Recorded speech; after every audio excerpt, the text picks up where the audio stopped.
మా దగ్గర లెక్కలేనన్ని ఆయుధాలు ఉన్నాయి, ఇంకా శక్తివంతమైనటువంటి అణ్వాయుధాలు ఉన్నాయి. చాలా ప్రాంతాల్లో అంటే మాకు నమ్మకమైనటువంటి దేశాల చుట్టూ కూడా మా యొక్క అణ్వాయుధాలని, మిగతా శక్తివంతమైనటువంటి ఆయుధాలని దాచాము.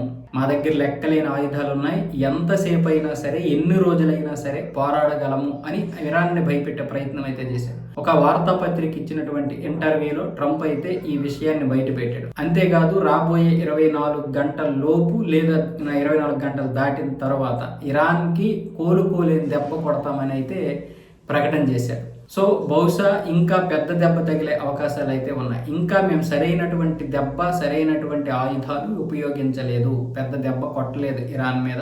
అమెరికా దెబ్బ గనక పడితే ఇలా ఉండదు అన్న విధంగా అయితే ట్రంప్ చెబుతున్నాడు. అలాగే కాంగ్రెస్ సభకు కూడా ఇదే విషయాన్ని చెప్పాడు. అమెరికా దేశ ప్రయోజనాల కోసం, ప్రజల ప్రయోజనాల కోసమే ఈ యుద్ధం చేయాల్సి వస్తుంది అని చెప్పి తనను తానే సమర్థించుకున్నాడు కాంగ్రెస్ సభలో.